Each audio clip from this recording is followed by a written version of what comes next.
नमस्कार, काशीपुर महिला मंडल में मैं पूनम आप सभी का स्वागत करती हूँ। आज आप सभी के लिए ले आई हूँ वट सावित्री के व्रत की पूरी पूजा विधि। किस तरह यह व्रत किया जाता है, किस तरह इसको करते हैं, कैसे करते हैं, क्यों करते हैं और किसके लिए करते हैं, इसकी पूरी जानकारी आपको मेरी इस वीडियो में मिलेगी। इसलिए प्लीज़ मेरे चैनल पर आखिर तक बने रहिएगा और अगर मेरी वीडियो पसंद आती है तो लाइक, शेयर एंड सब्सक्राइब भी कर दीजिएगा। आपको बताने के लिए मेरे पास कुछ सवाल भी हैं और उसके आपको मैं प्रश्न भी पूछूंगी। क्या आप जानते हैं कि वट सावित्री के व्रत में केवल बरगद के ही पेड़ की पूजा क्यों की जाती है? दूसरा, क्या आप जानते हैं कि बरगद में कितने सूत का तागा लपेटा जाता है और क्यों? क्या आप जानते हैं कि जो हम गले में डोर पहनते हैं वो कितने सूत का होता है और इसमें कितने गांठें होती हैं? अगर नहीं तो प्लीज़ मेरी वीडियो को देखिए और आपको इसमें सब पता चलेगा। तो चलिए शुरू करते हैं अपनी वीडियो। वट सावित्री के व्रत में बरगद की पूजा इसलिए की जाती है क्योंकि बरगद के पेड़ के नीचे ही सत्यवान लेटे हुए थे जिस समय यमराज उनके प्राण हरने आए थे और माता सावित्री यमराज के पीछे पीछे उसी बरगद के पेड़ के नीचे से चली थी जहाँ उन्हें अखंड सौभाग्य का वर मिला था। वट सावित्री के दिन सभी महिलाएं नहा धो के सुबह प्रातः घर की साफ़ सफाई करके 16 श्रृंगार करती हैं, जिसमें मेहंदी लगे हुए हाथ होते हैं, मेहंदी लगे हुए हाथ पैर होते हैं। देखिए ये मेरे हाथों की मेहंदी है, कितनी खूबसूरत लग रही है। नहा धो के मेहंदी लगा के अपने मंदिर में आके पूजा की तैयारियां करती हैं जिस समय पूजा का मुहूर्त होता है।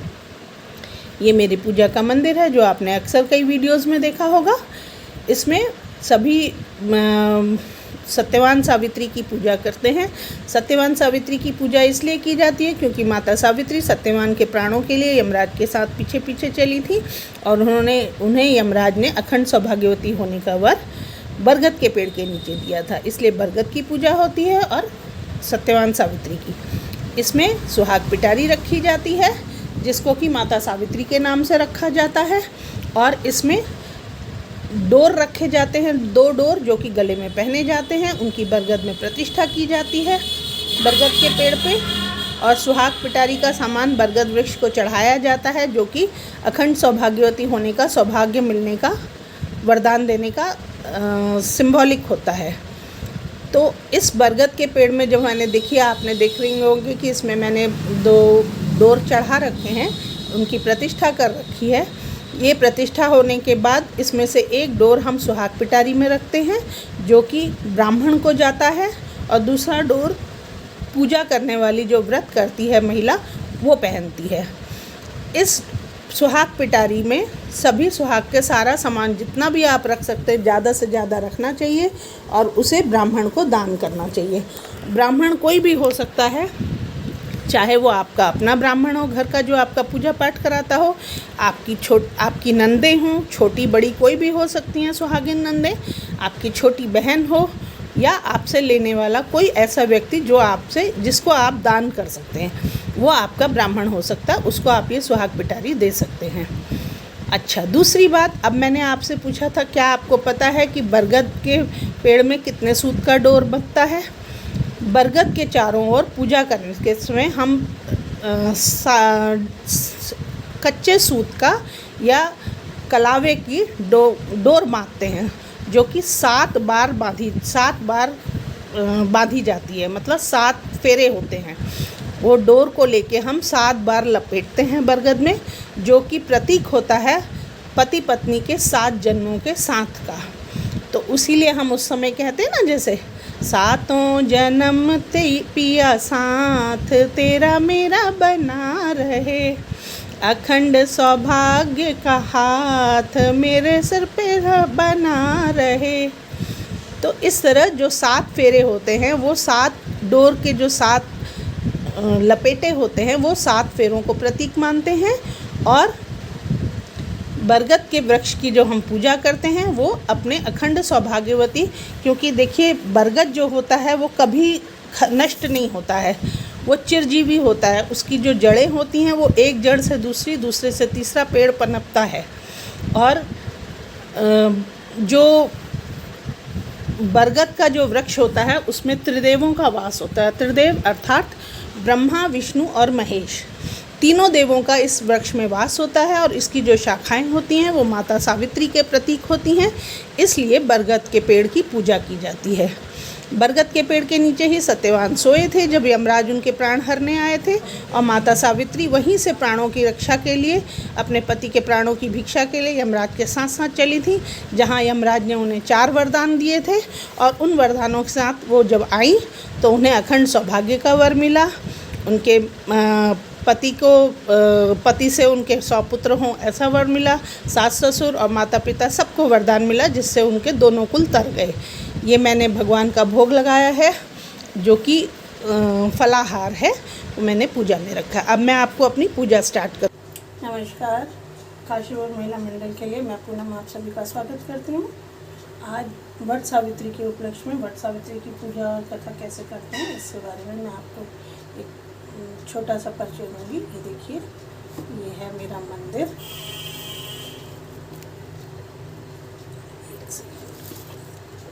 ये देखिए, ये है मेरा मंदिर जो आपने पहले भी कई बार देखा है मेरी वीडियोस में। और अभी इस समय एक्चुअली मैंने थोड़ा सेटिंग प्रॉपर नहीं हुई है, इसलिए ये मेरा वट वृक्ष है। ये मेरे घर में ही उगा है और मेरे घर का ही है। और ये देखिए, मैंने ये रखा है प्रसाद।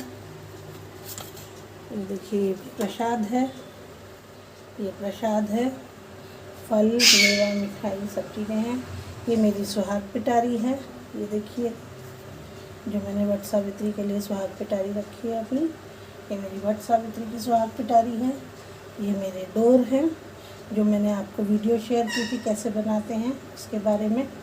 इसमें हम चावल रखते हैं, एक फल, सीजनल फल रखते हैं कोई सा भी।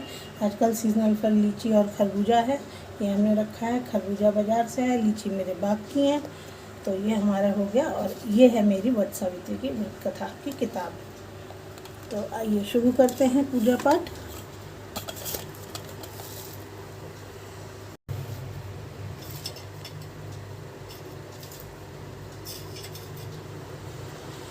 गजाननं भूतगणाधिसेवितं कतिपय जम्बूफलचारुभक्षणं उमासुतं शोकविनाशं नमामि विघ्नेश्वरपादपङ्कजं। श्री लंबोदर गजवदना जय जय श्री गणेश विघ्नहरण मंगलकर्णा काटो सकल कलेश। शुक्लांबरधरं विष्णु शशिवर्णं चतुर्भुजं प्रसन्नवदनं ध्यायेत सर्वविघ्नोपशान्तये। दीपक ज्योति नमस्तुभ्यं वरदे कामरूपिणी विश्वरूपी विशालाक्षी विद्यां सरस्वती। अज्ञानतिमिरान्धस्य ज्ञानार्जन शलाख्या तस्मिन् येन तस्मै श्री गुरुवे नमः। हे भुवनेश्वरी माँ पाहि दुर्गे दुर्गति हारिणी माता कल्याणं कुरु जगन्नाथ नारायण।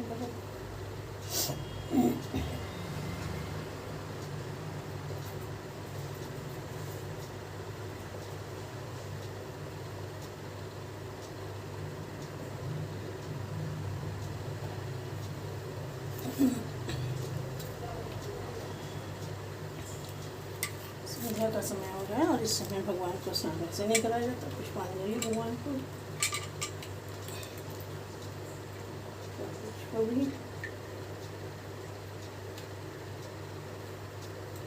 चारों दिशाओं में।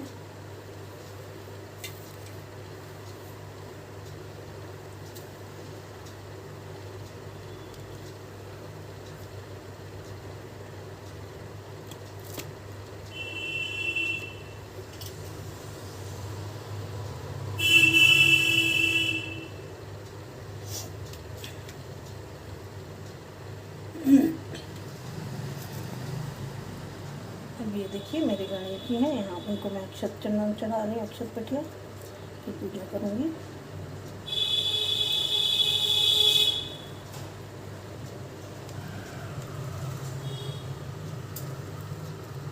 गणेश जी को लाल फूल चढ़ता है, इसलिए गणेश जी को लाल फूल। ये सारी पूजा मैं सीधे हाथ से कर रही हूँ। एक्चुअली मेरा कैमरा उल्टी तरफ से रखा है, इसलिए देखने में ऐसा लग रहा है कि मेरा उल्टा हाथ चल रहा है, लेकिन मेरा उल्टा नहीं, मैं सीधे हाथ से सारी पूजा कर रही हूँ।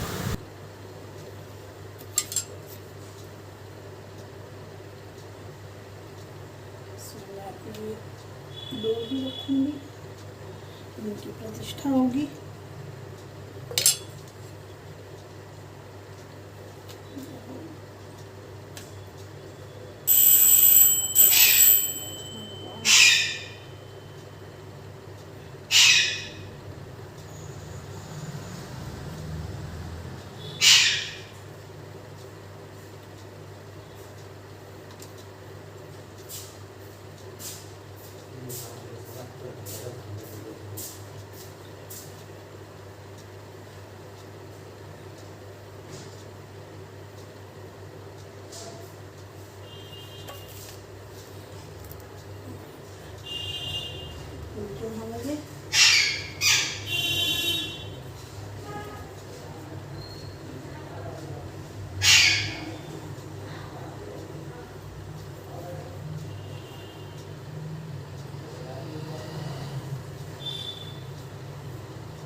7 बार सूत को इसमें लपेटा जाता है। बरगद में परिक्रमा करके 7 बार लपेटा जाता है। मैं परिक्रमा बाद में करूँगी, मैं पहले 7 बार सूत लपेटूँगी।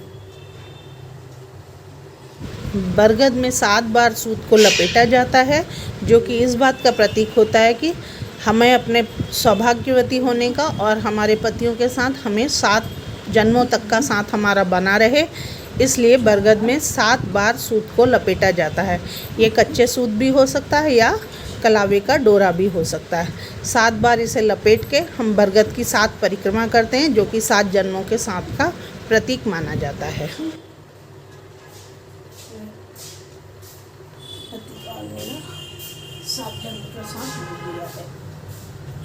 मैंने बरगद से माँ सावित्री से अपने पति के साथ अपना 7 जन्म का साथ मान लिया है। अब आइए पूजा करते हैं बरगद की और आगे का पाठ करते हैं।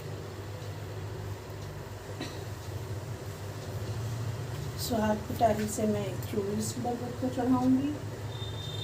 आपने देखा होगा मेरे इसमें कई चूड़ियाँ पहले से भी हैं, क्योंकि मैं हर साल चढ़ाती हूँ और वो उसमें बढ़ती जाती है।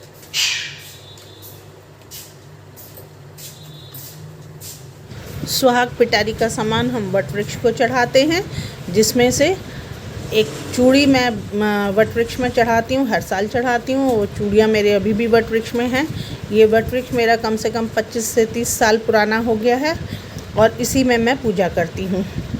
इसमें सुहाग का सारा सामान देखिए, अभी मैं ये चूड़ी चढ़ाने के बाद ये नेल पॉलिश है, थोड़ा सा वट वृक्ष में लगाऊंगी। इसी तरह सिंदूर, बाकी सब सामग्री जो बिंदी वगैरह सब जो भी सुहाग का सामान है वट वृक्ष में थोड़ा सा चढ़ाऊंगी।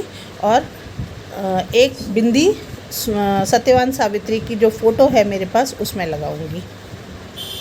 सबसे आखिर में वट वृक्ष में थोड़ा सा सिंदूर चढ़ाऊंगी और उस सिंदूर में से थोड़ा सा सिंदूर निकाल के अपने माथे पे लगाऊंगी और उसको सौभाग्यवती होने का वरदान मांगूंगी।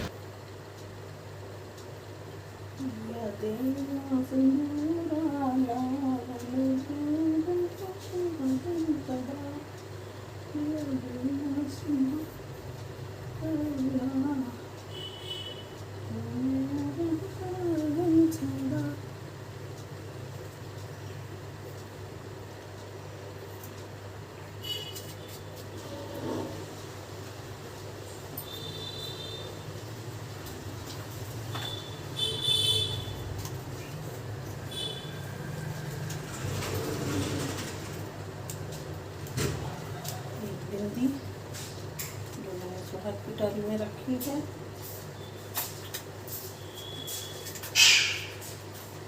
वो मैं लगाऊंगी।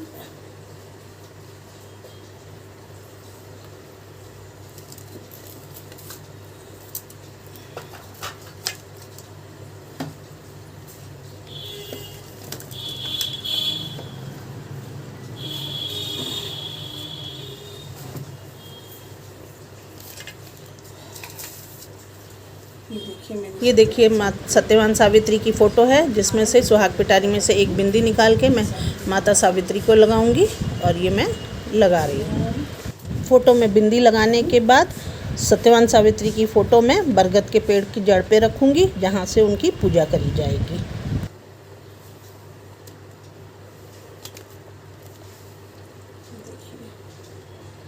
सावित्री माता की फ़ोटो है, सत्यवान सावित्री की, जिनकी हम पूजा करेंगे बड़ के पास। और उनको मैं सिंदूर लगाऊंगी, टीका मैंने लगा रही हूँ इनको, पहले इनको टीका लगाऊंगी माता को।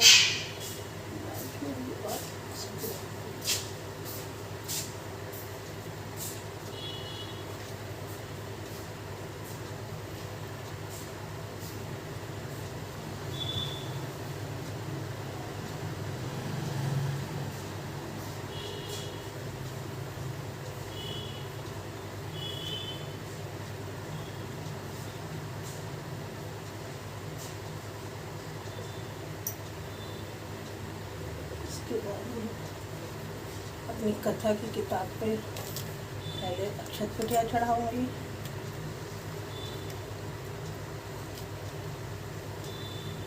और एक फूल। सावित्री।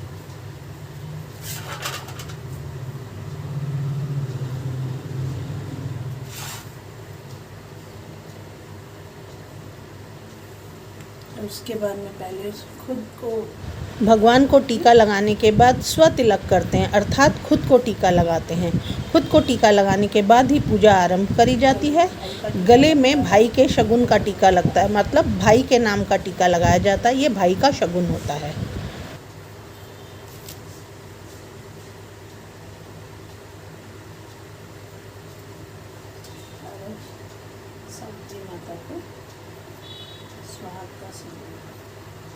स्वतिलक अर्थात खुद को टीका लगाने के पश्चात माता सावित्री को सुहाग पिटारी में से निकालकर सुहाग का सिंदूर लगाया जाता है और उनसे आशीर्वाद मांगा जाता है कि हे माँ सावित्री, जैसे आप अपने पति सत्यवान के साथ लंबी उम्र तक आपने अपने पति का साथ पाया, उसी तरह हमें भी अखंड सौभाग्यवती होने का वर दीजिए और हम भी अपने पति के साथ लंबी उम्र तक सांसारिक सुख भोगें और सुख पाएं।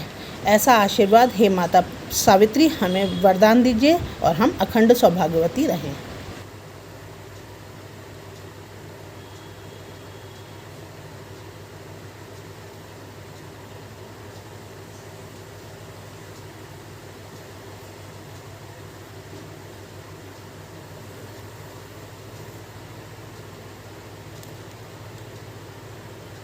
अब मैं कथा पढ़ूंगी और कथा के बाद फिर आपसे दोबारा मिलूंगी।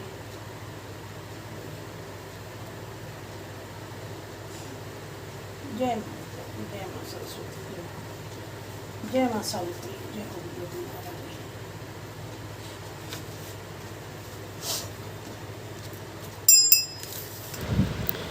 कथा शुरू करने से पहले अर्घ्य स्थापना करी जाती है। अर्घ्य स्थापना करके भगवान को फल मेवा मिठाई जो भी प्रसाद आपने रखा है वो सब प्रसाद चढ़ाया जाता है और उसके बाद फिर कथा पढ़ी जाती है।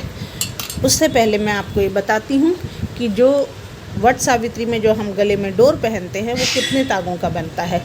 वट सावित्री का डोर 7 तारों से बनता है, मतलब 7 तागे होते हैं उसके डोर में और 12 गांठें होती हैं।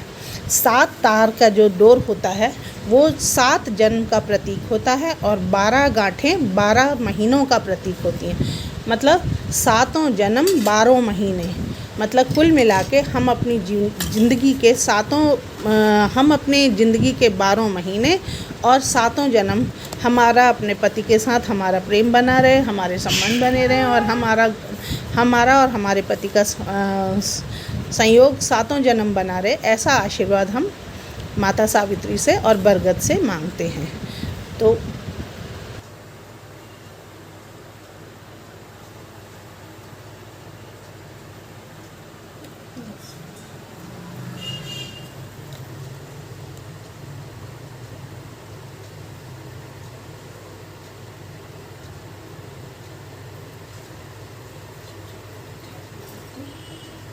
कलश करते हैं।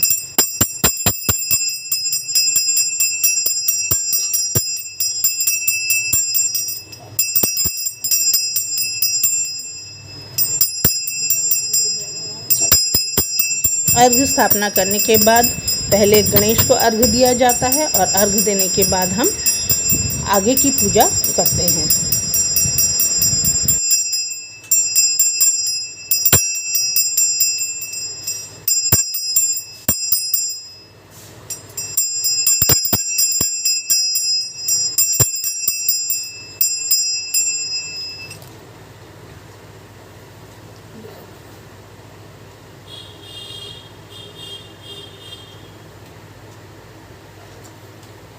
अब आज की पूजा आरंभ करते हैं। मेरी वट सावित्री की किताब है।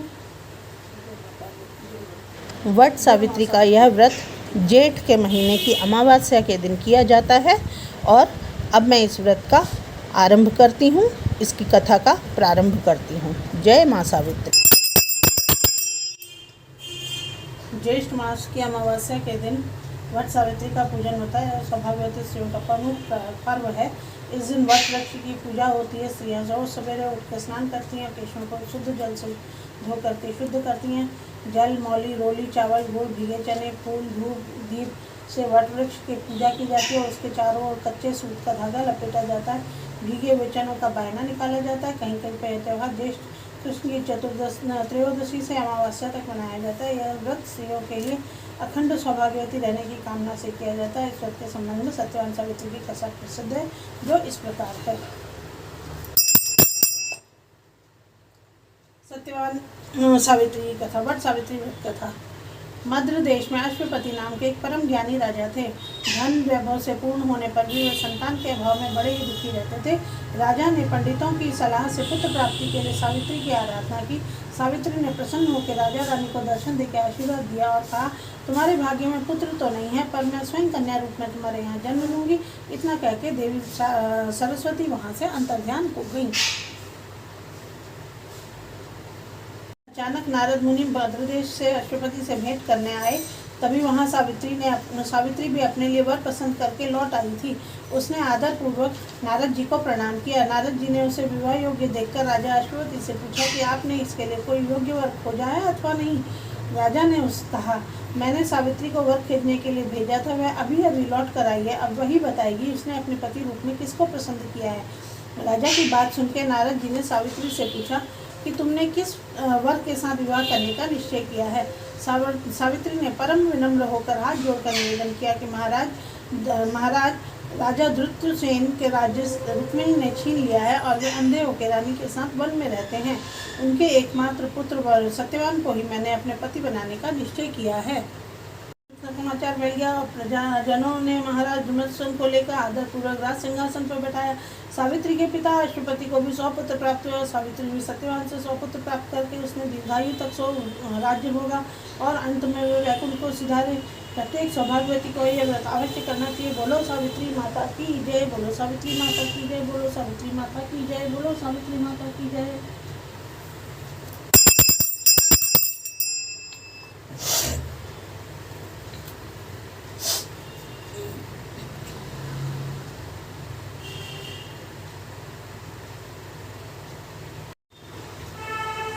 नीलाम्बुज श्यामल कोमलांगम सीता संभारोपितवांग भागम पाणो महाशाय कुचारुचापम नमामि रामं रघुवंशनाथम।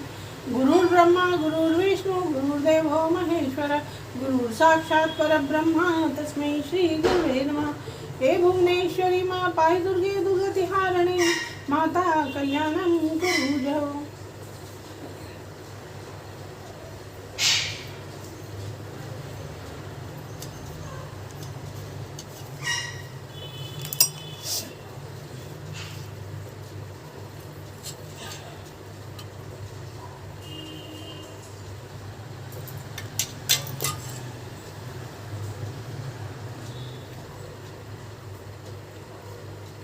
संकल्प लेंगे। संकल्प में हाथ में सिक्के, नोट, पैसे जो भी आप रखते हैं वो रखेंगे।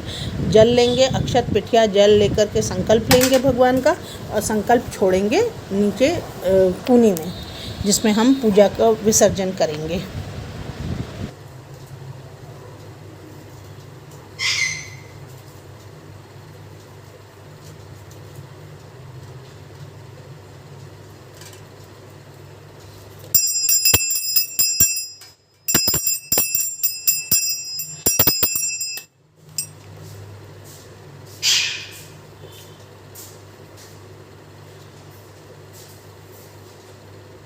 ओम नमः सावित्री दिव्याय नमः के 11 या 21 जाप करते हैं और जाप करके फिर हम कथा का विसर्जन करेंगे।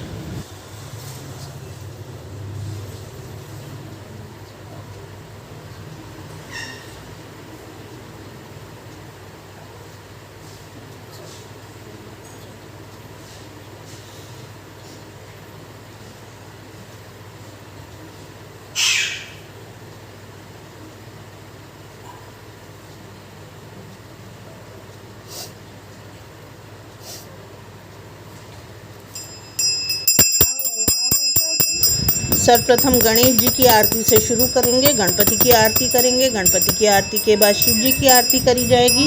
शिव जी की आरती के बाद अम्बे माता की आरती करी जाएगी। और 3 आरतियां नहीं करते हैं, इसलिए चौथी आरती हम ओम जय जगदीश हरे करेंगे। और उसके बाद भगवान को भोग लगाएंगे, भोग की आरती करेंगे। भोग की आरती करने के बाद भगवान को प्रसाद चढ़ाएंगे। भगवान को भोग लगाने के लिए भोग की आरती करी जाएगी। आओ आओ प्रभु जी भोग लगाओ, प्रभु जी मेरा भोग करो स्वीकार रे, अब आकर भोग लगा जाना। शबरी के बेर सुदामा के तंडुल, रुचि रुचि भोग लगायो प्रभु जी, रुचि रुचि भोग लगायो। दुर्योधन के मेवे त्यागे, साग विदुर घर खायो प्रभु जी, साग विदुर घर खायो। आओ आओ प्रभु जी भोग लगाओ, प्रभु जी मेरा भोग करो स्वीकार रे, अब आकर भोग लगा जाना। पूरब पश्चिम उत्तर दक्षिण दसों दिशाओं से आओ प्रभु जी, दसों दिशाओं से आओ। आकर मेरे भोग का भगवन प्रेम से भोग लगाओ प्रभु जी, प्रेम से भोग लगाओ। ऐसा भोग लगाओ मेरे प्रभु जी, सब अमृत हो जाए प्रभु जी, सब अमृत हो जाए।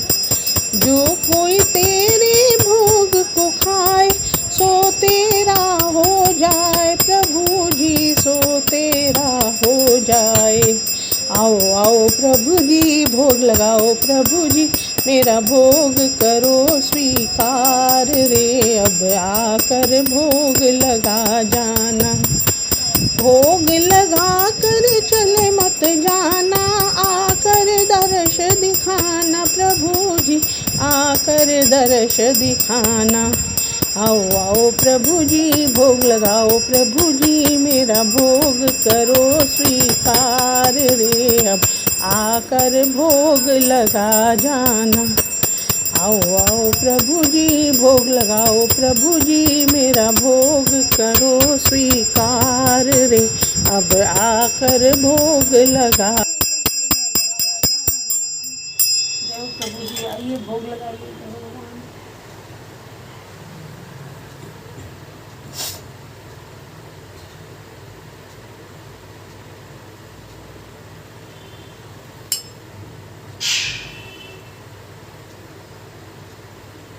जल से आरती ठंडी कीजिए। आरती ठंडी करके भगवान को आरती दीजिए। जैसे मैं आरती दे रही हूँ, दसों दिशाओं में आरती दीजिए, अपने पूरे घर में आरती दीजिए। इस तरह से चारों तरफ, चारों दिशाओं में, दसों दिशाओं में।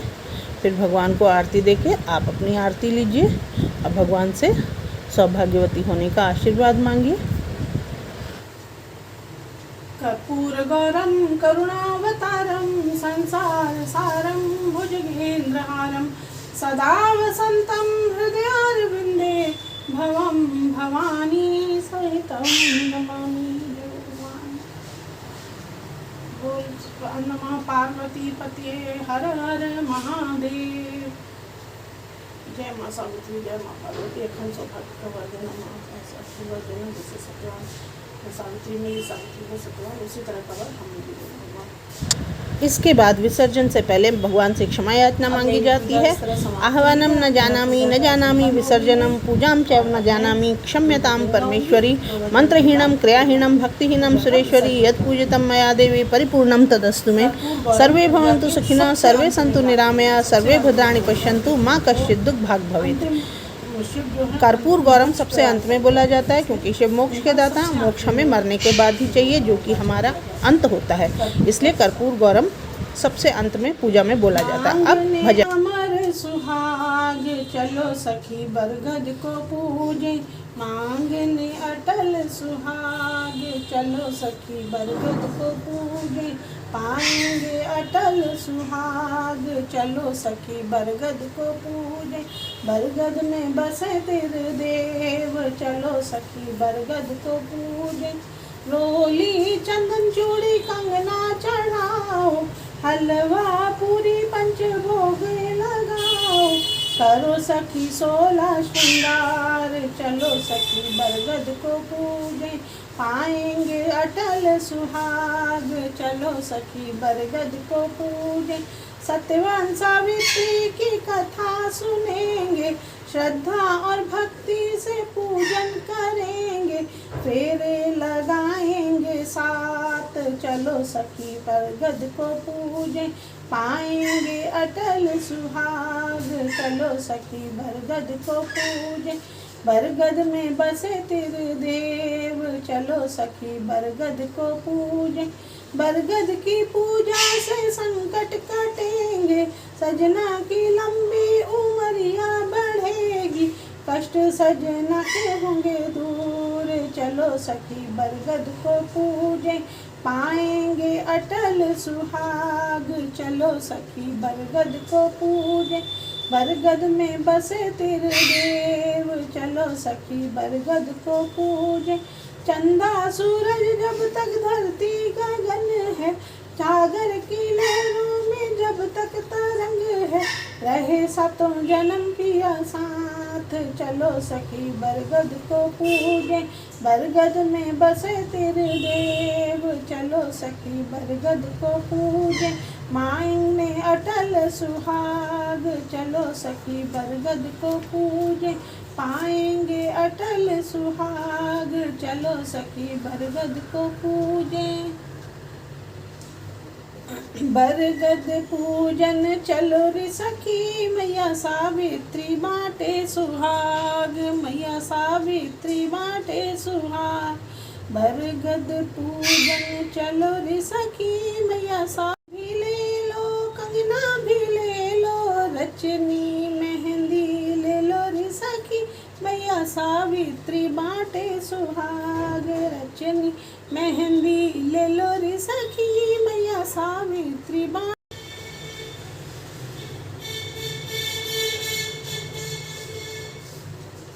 अब मेरी पूजा विसर्जन कर रही हूँ मैं, पूजा का विसर्जन करने समय मैं अभी अपने गणेश जो मैंने यहाँ पूजा का विसर्जन करने से पहले गणेश जी को और भगवान को उनके यथास्थान रखा जाएगा। बाकी किसी भी चीज़ को हम आज नहीं उठाएंगे, सब चीज़ें अगले दिन उठाई जाएंगी।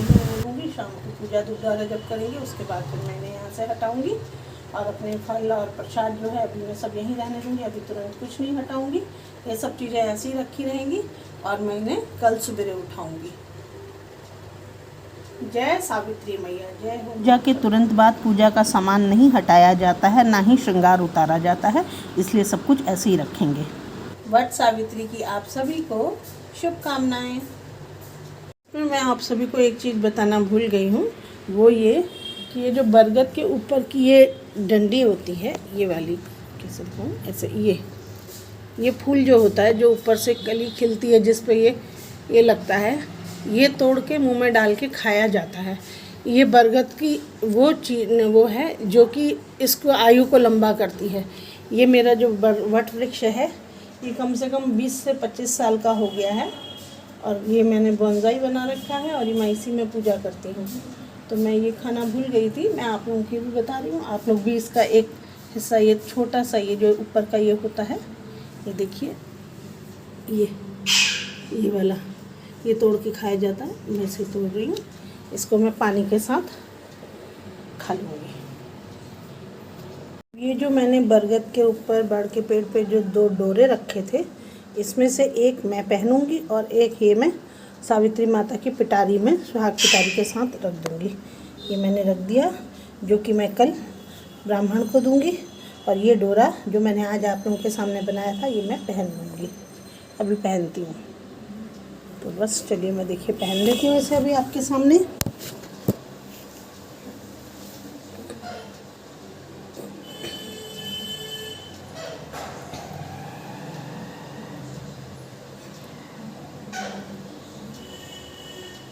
ये जब पूजा ख़त्म हो जाती है, पूजा विसर्जन के बाद इस डोरे को पहना जाता है ऐसे। और ये देखिए मैंने गांठ की रिंग बनाई है और मैं ऐसे करके ये डोरा इसमें ये वाला गांठ वाला धागा इसमें डाल दूँगी, ऐसे गांठ वाला धागा ये डाल दिया और ये भी धागा खींच लूँगी, बस मेरा हो गया।